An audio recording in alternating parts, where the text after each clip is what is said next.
Technical difficulty, but we're glad you're with us for Story Time with Mr. T. And tonight we're reading Wodney for Wodney the Wat. Thanks to Miss Thompson's first grade class for sharing their book with us to read for Story Time with Mr. T tonight. So let's begin. I'm excited about this one. This is a great story. Wodney for Wodney the Wat by Helen Lester. Poor Wodney the Wat. His real name was Rodney Rat, but he couldn't pronounce his R's. To make matters worse, he was a rodent. A wodent.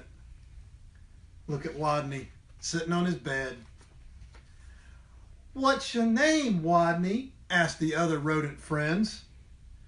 "Wodney Wat," whispered Wodney. "What's another name for a bunny?" they asked him knowingly. A wabbit," he mumbled. "And how does a train travel?" They winked at each other.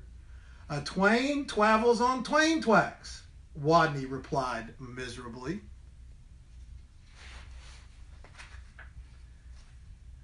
All of this teasing, day in and day out, made Wodney the shyest rodent in his elementary school.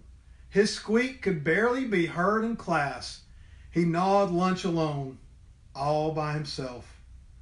And while the other rodents scurried and scooted about at recess, Wodney hid inside his jacket. Then one day, as the rodents were taking turns doing wheelies, a new rodent, a very, very large rodent, barged into the classroom and announced, "My name is Camilla Capybara.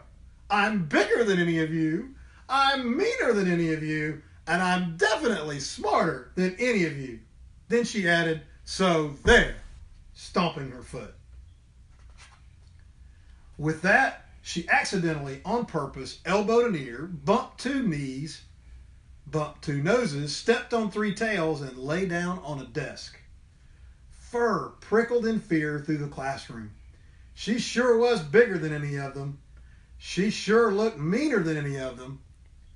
And was she smarter than any of them? I don't know. "What's 2 by 2? Asked Miss Fuzzleworth, the teacher. "4, shouted Camilla Capybara without even bothering to raise her paw.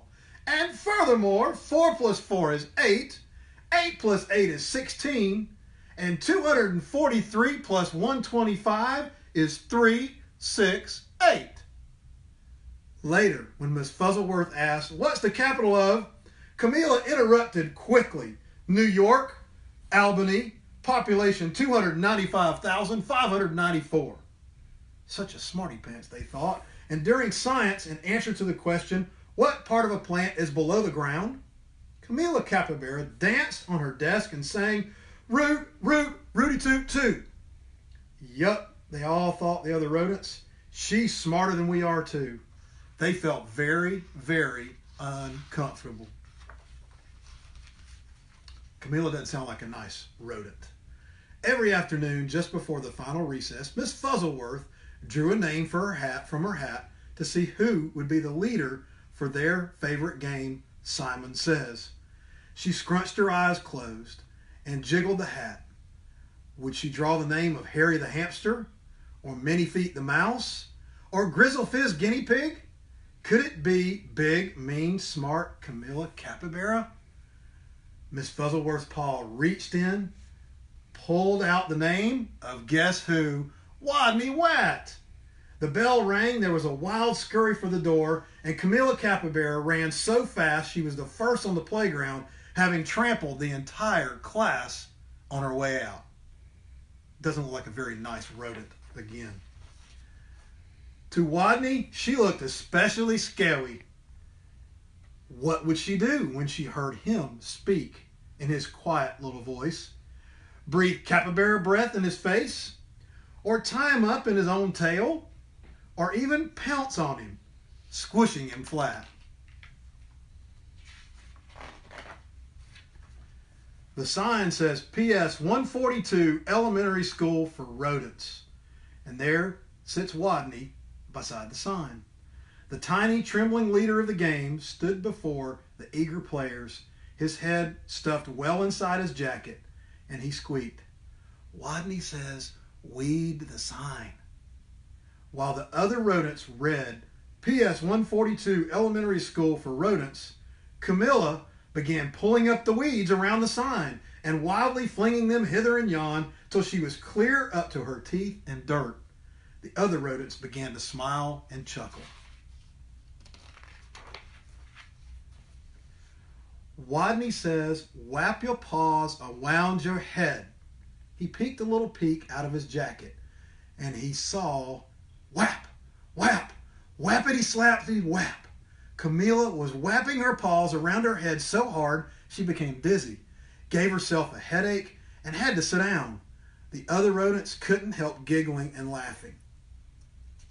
I don't think she was understanding Rodney. Wodney says, "Play wing around the wosy." Camilla put out her arms like wings and made an airplane noise. She was flying. But where was the wosy? And what was a wosy? She kept looking. She still doesn't understand. By now, Wodney's voice was stronger and his head was entirely out of his jacket. "Wake the leaves," he said. Nobody moved. Wodney says, "Wake the leaves." While Harry, Minifeet, and Grizzlefrizz and the other classmates busied themselves raking the leaves, Camilla Capybara grabbed one leaf.